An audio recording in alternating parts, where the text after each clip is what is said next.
മൂന്നാമതും അധികാരത്തിലെത്തുന്നതിന് വേണ്ടിയിട്ട് ഇടതുപക്ഷം തയ്യാറെടുപ്പുകൾ നടത്തുന്നു. നിയമസഭാ തെരഞ്ഞെടുപ്പിനായിട്ടുള്ള പദ്ധതികൾ ആസൂത്രണം ചെയ്യുകയാണ് ഇടതുപക്ഷം. ഭരണ തുടർച്ച ഉറപ്പാണ് എന്ന് തന്നെയാണ് മുന്നണിയുടെ വിലയിരുത്തൽ പോലും. കഴിഞ്ഞ തെരഞ്ഞെടുപ്പിൽ നേരിയ ഭൂരിപക്ഷത്തിന് നഷ്ടമായ മണ്ഡലങ്ങൾ അടക്കം കേന്ദ്രീകരിച്ചുകൊണ്ട് വലിയ പ്രവർത്തനങ്ങൾ കാര്യക്ഷമമാക്കണമെന്നുള്ള തീരുമാനത്തിലേക്ക് ഇടതുപക്ഷ ജനാധിപത്യ മുന്നണി എത്തിയിരിക്കുന്നു, അല്ലെങ്കിൽ CPM എത്തിച്ചേർന്നിരിക്കുന്നു. തുടർച്ചയായി 2 തവണ മത്സരിച്ചവർ ഇത്തവണ മാറി നിന്നേക്കും. മാത്രമല്ല ചിലർക്ക് ചില ഇളവുകൾ കൂടി നൽകുകയും അതിനകത്തൊരാൾ KK ശൈലജയ്ക്കാണ്. KK ശൈലജയ്ക്ക് ഇളവ് നൽകുവാനുള്ള സാധ്യതയുണ്ട്. കൂടാതെ മുഖ്യമന്ത്രി സ്ഥാനാർത്ഥി പരിഗണനാ പട്ടികയിൽ KK ശൈലജയും ഉണ്ട് എന്നുള്ള വിവരങ്ങൾ പുറത്തു വരുന്നുണ്ട്. അതായത് ഭരണം വീണ്ടും ലഭിച്ചാൽ ശൈലജയെ മുഖ്യമന്ത്രിയാക്കിക്കൊണ്ട് ചരിത്രം സൃഷ്ടിക്കുവാനാണ് CPIM-ന്റെ പുതിയ കണക്കുകൂട്ടൽ എന്ന് പറയപ്പെടുന്നത്. മുഖ്യമന്ത്രി സ്ഥാനാർത്ഥിയാകാൻ പരിഗണിക്കുന്ന മറ്റൊരു പേര് എന്ന് പറയപ്പെടുന്നത് P. രാജീവിൻ്റെതാണ് എന്ന് പറയപ്പെടുന്നുണ്ട്. അത് മാത്രമല്ല, രാജീവ് മുഖ്യമന്ത്രിയായാൽ തലമുറ മാറ്റത്തിന്റെ ഒരു തുടക്കമായിരിക്കും എന്ന് കൂടി പാർട്ടി അതുമായിട്ട് ബന്ധപ്പെട്ട് കരുതുന്നുണ്ട്. പക്ഷേ ഇതിനകത്തേക്കുള്ള സാധ്യതകൾ എത്രത്തോളം ഉണ്ടെന്ന് പറയാനായിട്ടില്ല. കാരണം അതേസമയം പിണറായി വിജയൻ വീണ്ടും മത്സരിക്കില്ല എങ്കിൽ കൂടിയും ആരോഗ്യ പ്രശ്നങ്ങളെ തുടർന്നാണ് അദ്ദേഹം മത്സരിക്കാതിരിക്കുന്നത് എന്നുള്ള വാർത്തകളാണ് പുറത്തു വരുന്നത്. പിണറായി വിജയൻ തിരഞ്ഞെടുപ്പ് രാഷ്ട്രീയത്തിൽ നിന്ന് മാറി നിൽക്കാൻ ഇപ്പോൾ ആഗ്രഹിക്കുന്നു. ഒന്നാം പിണറായി വിജയൻ സർക്കാരിന്റെ കാലത്ത് ആരോഗ്യമന്ത്രിയായിരുന്ന KK ശൈലജയ്ക്ക് അങ്ങനെയായിരിക്കും നറുക്ക് വീഴാൻ പോകുന്നത് എന്ന് പറയപ്പെടുന്നുണ്ട്. പക്ഷേ ഇവിടെ മറ്റു ചില കാര്യങ്ങൾ കൂടി ഇതുമായിട്ട് ബന്ധപ്പെട്ട് നമ്മൾ സൂചനകൾ നൽകുന്നുണ്ട്.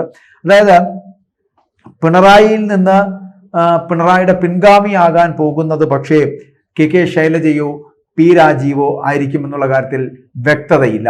കാരണം CPM-ന് പിണറായിക്ക് ശേഷം മുന്നോട്ട് വയ്ക്കാൻ പറ്റുന്ന മുഖ്യമന്ത്രി സ്ഥാനാർത്ഥി ആര് എന്ന ചോദ്യം പൊതുസമൂഹത്തിൽ ശക്തമായി നിൽക്കുമ്പോൾ അത് KK ശൈലജയോ അത് P. രാജീവിലോ ഒതുങ്ങുന്നതല്ല. പകരം ഇവരുടെയൊക്കെ ചർച്ചകൾ പ്രധാനമായിട്ടും MV Govindan, A. Vijayaraghavan, P. Rajeev, KK Shailaja എന്നൊക്കെ പറഞ്ഞ് പോകുമ്പോൾ ഇതുപോലുള്ള കേന്ദ്ര കമ്മിറ്റി അംഗങ്ങളെയും PB അംഗങ്ങളെയൊക്കെ കേന്ദ്രീകരിച്ചുകൊണ്ട് നടക്കുന്നുണ്ട്. ഒപ്പം തന്നെ P. രാജീവിന്റെയും KK ശൈലജയുടെയും ഒക്കെ KN ബാലഗോപാലിന്റെയും പേരുകൾ ഇങ്ങനെ അന്തരീക്ഷത്തിൽ ഒരു സജീവമായിട്ട് കേൾക്കുന്നുമുണ്ട്. CPM-ന്റെ മുഖ്യമന്ത്രിയാകുക സാധാരണഗതിയിൽ PB അംഗങ്ങളാണ് എന്നതിനാൽ തന്നെ പിണറായി മാറുന്ന സാഹചര്യം വന്നാൽ ഈ പറഞ്ഞ 3 പേരുകൾ, ഞാൻ ആദ്യം പറഞ്ഞ 3 പേരുകൾ, അതായത് ഒന്ന് MV ഗോവിന്ദൻ, അദ്ദേഹം PB അംഗമാണ്. പിന്നൊന്ന് A. വിജയരാഘവൻ, അദ്ദേഹവും PB അംഗമാണ്. അപ്പോൾ ഇവരെ കേന്ദ്രീകരിച്ചുകൊണ്ടായിരിക്കും, ഈ പേരുകൾ കേന്ദ്രീകരിച്ചുകൊണ്ടായിരിക്കും മുഖ്യമന്ത്രി സ്ഥാനാർത്ഥികളെ നിർണയിക്കുക എന്നുള്ളതാണ്. എന്നാൽ പിണറായി മാറുന്ന ഒരു സാഹചര്യം, ആ സാഹചര്യം എന്നാൽ ഈ പറഞ്ഞ 3 പേരുകളിൽ ഒരാളെ തിരഞ്ഞെടുക്കപ്പെടേണ്ടി വരും. അങ്ങനെ വരികയാണെങ്കിൽ അവിടെയാണ് A. വിജയരാഘവന്റെയും MV ഗോവിന്ദന്റെയും പേരുകൾക്ക് മുൻതൂക്കം ലഭിക്കുന്നത്. പക്ഷേ അധികാരം ലഭിച്ചാൽ ഡൽഹിയിൽ നിന്നും തിരിച്ചു വന്ന് മുഖ്യമന്ത്രിയാകാൻ ശ്രമിക്കുന്ന KC വേണുഗോപാലിന്റെ അജണ്ട CPM-ൽ നടപ്പാകാത്തതിനാൽ പാർട്ടി ജനറൽ സെക്രട്ടറി സ്ഥാനമൊഴിഞ്ഞ് MA ബേബി തിരിച്ചു വന്ന് എന്തായാലും മുഖ്യമന്ത്രിയാകാൻ പോകുന്നില്ല. ഇവിടെയാണ് നമ്മൾ ആരും പ്രതീക്ഷിക്കാത്ത ഒരു ട്വിസ്റ്റ് ഈ CPM എന്ന് പറയപ്പെടുന്ന പാർട്ടിയിൽ ഉണ്ടാകാൻ പോകുന്നത്. ഒരു CPM നേതാവിന്റെ സാധ്യത ഇവിടെ വർദ്ധിക്കുന്നത് അതുകൊണ്ട് തന്നെയാണ്. ഞാൻ ഈ പറഞ്ഞ MV ഗോവിന്ദനും ഒപ്പം തന്നെ വിജയരാഘവനും ഒക്കെ ഇതുമായിട്ട് ബന്ധപ്പെട്ടിട്ട് മുന്നിൽ നിൽക്കുന്ന PB അംഗങ്ങൾ തന്നെയാണ്. പക്ഷേ അവരുടെ സാധ്യതകളെക്കാൾ മുൻതൂക്കമുള്ളത് A. വിജയരാഘവനോ MV ഗോവിന്ദനോ ആയിരിക്കില്ല എന്നുള്ളതാണ്. ഇവിടെ മറ്റൊരു നേതാവ് ഉയർന്നു വരുന്നുണ്ട്. ആ നേതാവ് എന്ന് പറയപ്പെടുന്നത്, അദ്ദേഹത്തിന്റെ സാധ്യത എന്ന് പറയപ്പെടുന്നത് വളരെ വലുതാണ് എന്ന് പറയേണ്ടിയിരിക്കുന്നു.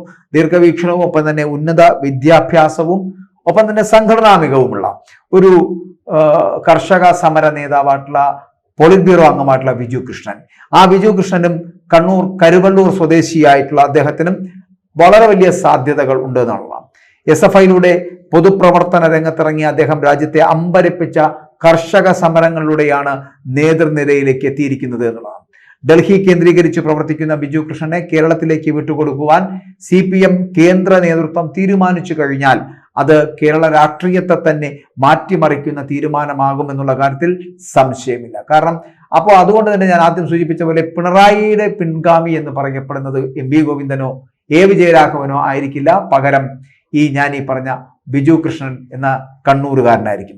മറ്റു പാർട്ടികളിൽ ജനപ്രതിനിധികളാവുക, ആവാതിരിക്കുക, സജീവ രാഷ്ട്രീയ പ്രവർത്തനം നടത്തി സംഘടനാ നേതൃസ്ഥാനത്ത് തുടരുക, തുടരാതിരിക്കുക, ഇതൊക്കെ എല്ലാം പലപ്പോഴും വ്യക്തിപരമായിട്ടുള്ള ഒരു ചോയ്സാണ്. അവരവർക്ക് വേണമെങ്കിൽ ചെയ്യാം, ഇല്ലെങ്കിൽ ചെയ്യേണ്ട എന്നതാണ്. പക്ഷേ CPM പോലൊരു കേഡർ പ്രസ്ഥാനത്തിൽ, കേഡർ പാർട്ടിയിൽ ഇത്തരം തീരുമാനങ്ങൾ പാർട്ടിയുടേത് ആവാറാണ് പതിവ് പലപ്പോഴും. അതുകൊണ്ട് തന്നെ പാർട്ടി ഏൽപ്പിക്കുന്ന ചുമതല അത് എന്ത് തന്നെയായാലും പാർട്ടിയുടെ പ്രത്യയശാസ്ത്രത്തിൽ വിശ്വസിക്കുന്ന, പാർട്ടി ഭരണഘടന അനുസരിച്ച് പ്രവർത്തിക്കുവാൻ സന്നദ്ധരായിട്ടുള്ള വ്യക്തികൾ അത് ഏറ്റെടുത്ത് ചെയ്യുക എന്നതിൽ കവിഞ്ഞു മറ്റൊന്നുമില്ല. അതാണ് ആ പാർട്ടിയുടെ രീതി എന്ന് പറയപ്പെടുന്നത്. അത് തിരഞ്ഞെടുപ്പിൽ മത്സരിക്കാനാണെങ്കിൽ അങ്ങനെ, സംഘടനാ നേതൃത്വം ഏറ്റെടുക്കാനാണെങ്കിൽ അങ്ങനെ, അത് ഏറ്റെടുത്ത് ചെയ്യുക മാത്രമാണത് ആ പാർട്ടി പ്രവർത്തകന്റെ ഉത്തരവാദിത്തമാണ്. പലപ്പോഴും അപ്രതീക്ഷിതമായിട്ടുള്ള തീരുമാനങ്ങൾ എടുക്കുന്നതിൽ പ്രത്യേക താല്പര്യം തന്നെ CPM നേതൃത്വം പലപ്പോഴും കാണിക്കാറുണ്ട്. പുതിയ തലമുറയുടെ വീക്ഷണങ്ങൾ പോലും മാറി മറിയുന്ന പുതിയ കാലത്ത് ദീർഘവീക്ഷണത്തോടു കൂടിയുള്ള ഒരു തീരുമാനം CPM നേതൃത്വം എടുത്താൽ ബിജു കൃഷ്ണന് നറുക്ക് വീഴുവാനുള്ള സാധ്യത രാഷ്ട്രീയ നിരീക്ഷകരടക്കം തള്ളിക്കളയാത്തതാണ്.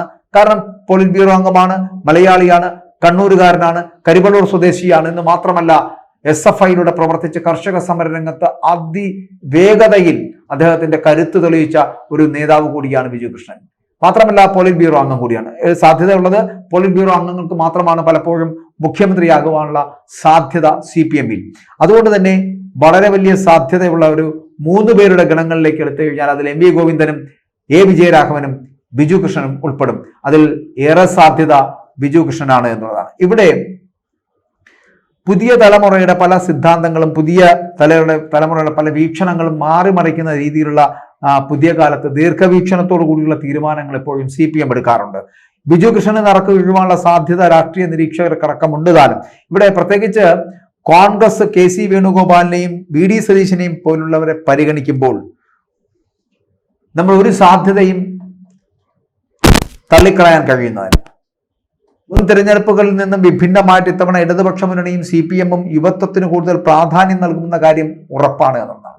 അത്തരത്തിൽ CPM പരിഗണിക്കാൻ വളരെയധികം സാധ്യതയുള്ള വ്യക്തികളിൽ ഒരാളായിട്ടാണ് ഡോക്ടർ ബിജു കൃഷ്ണൻ രാഷ്ട്രീയ കേരളം കാണുന്നത് പോലും. ഒപ്പം തന്നെ ബംഗളൂരുവിലെ സെന്റ് ജോസഫ് കോളേജിൽ നിന്നും ഡൽഹിയിലെ ജവഹർലാൽ നെഹ്റു യൂണിവേഴ്സിറ്റിയിൽ നിന്നും അദ്ദേഹം വിദ്യാഭ്യാസം പൂർത്തിയാക്കിയിട്ടുണ്ട്. JNUവിൽ SFIയുടെ പ്രവർത്തകനായിട്ട് രാഷ്ട്രീയ ജീവിതം ആരംഭിച്ച ബിജു കൃഷ്ണൻ 2001 വരെ JNUവിൽ SFIയുടെ സെക്രട്ടറി ആയിട്ടും പ്രവർത്തിച്ച വ്യക്തിയാണ്. ഇവിടെ നിന്നും ഗവേഷണ ബിരുദം നേടിയ അദ്ദേഹം പിന്നീട് ബംഗളൂരുവിൽ സെന്റ് ജോസഫ് കോളേജിൽ പൊളിറ്റിക്കൽ സയൻസ് ഡിപ്പാർട്ട്മെന്റിൽ അധ്യാപകനും പിന്നെ HOD വകുപ്പ് മേധാവിയും ഒക്കെയായി ഏതാനും വർഷം ജോലി ചെയ്യുകയായിരുന്നു. എന്നാൽ അധികം വൈകാതെ തന്നെ ഈ അധ്യാപക ജോലിയും ഉപേക്ഷിച്ച് കർഷകരുടെ പ്രശ്നങ്ങളിൽ ശ്രദ്ധ കേന്ദ്രീകരിച്ച് മുഴുവൻ സമയ രാഷ്ട്രീയ പ്രവർത്തകനായിട്ട് മാറുകയായിരുന്നു ഡോക്ടർ ബിജു കൃഷ്ണൻ. ബിജു കൃഷ്ണൻ തീരുമാനങ്ങൾ അത്തരത്തിൽ വളരെ പെട്ടെന്നെടുക്കുന്ന തീരുമാനങ്ങളായിരുന്നു. ഈ തീരുമാനത്തിന് അദ്ദേഹത്തിന്റെ കുടുംബത്തിന്റെ അടക്കം പിന്തുണയുണ്ടായിരുന്നു. 2009 മുതൽ CPMന്റെ കർഷക സംഘടനയായിട്ടുള്ള കിസാൻ സഭയുടെ നേതൃനിരയിൽ പ്രവർത്തിക്കുവാൻ പാർട്ടി ഇദ്ദേഹത്തെ ചുമതലപ്പെടുത്തുകയായിരുന്നു എന്നുള്ളതാണ്. ആ നിയോഗത്തിലായിരുന്നു ബിജു കൃഷ്ണൻ. കിസാൻ സഭയുടെ മുഖച്ഛായ തന്നെ മറിക്കുന്ന ചില കാരണങ്ങളായിരുന്നു അത്. ആ കാരണമായി മാറുകയായിരുന്നു ബിജു കൃഷ്ണൻ എന്ന് പറയപ്പെടുന്ന വ്യക്തിയുടെ വരവ് എന്ന് പറയുന്നത്. ഇന്ത്യയിലെ കർഷകരുടെ പ്രശ്നങ്ങളിൽ നേരിട്ടിടപെട്ട ബിജു കൃഷ്ണന്റെ നേതൃപരമായിട്ടുള്ള ഇടപെടൽ ചെങ്കൊടിക്ക് വളക്കൂറില്ലാത്ത മണ്ണിൽ പോലും വലിയ സ്വാധീനം കിസാൻ സഭയ്ക്ക് ഉണ്ടാക്കാനായി എന്നുള്ളതാണ് ഇതുമായിട്ട് ബന്ധപ്പെട്ട് പറയുവാനുള്ളത്. അങ്ങനെ 2018 മുതൽ ഇങ്ങോട്ട് രാജ്യത്തെ പിടിച്ചു കുലുക്കിയ മണ്ണിൽ പണിയെടുക്കുന്ന തൊഴിലാളികളുടെ, കർഷകരുടെ സമരങ്ങൾ, ആ സമരങ്ങളുടെ മുൻനിര പോരാളിയായിട്ട് ബിജു കൃഷ്ണൻ ഉണ്ടായിരുന്നു എന്നുള്ളതാണ്. മഹാരാഷ്ട്രയിലെ നാസിക്കിൽ നിന്ന് മുംബൈ വരെ 1,00,000-ലധികം കർഷകരെ അണിനിരത്തിക്കൊണ്ട് 180 കിലോമീറ്റർ കാൽനടയായി നടത്തിയ കിസാൻ ലോങ് മാർച്ചിന്റെ മുഖ്യ സംഘാടകരിൽ ഒരാൾ കൂടിയായിരുന്നു ഡോക്ടർ ബിജു കൃഷ്ണൻ.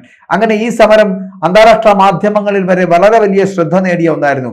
അരിവാൾ ചുറ്റിക ആലേഖനം ചെയ്ത ചെങ്കൊടി പിടിച്ച് രക്തം പൊടിയുന്ന പാദങ്ങളോടെ സ്ത്രീകൾ ഉൾപ്പെടെയുള്ള കർഷകർ അവർ നടത്തിയ മാർച്ചിനെ ഇന്ത്യയിലെ കമ്മ്യൂണിസ്റ്റ് മുന്നേറ്റം എന്ന രൂപത്തിലാണ് BBC ഉൾപ്പെടെയുള്ള അന്താരാഷ്ട്ര മാധ്യമങ്ങൾ ഇതുമായിട്ട് ബന്ധപ്പെട്ട് അന്ന് ചിത്രീകരിച്ചത് എന്നുള്ളതാണ്.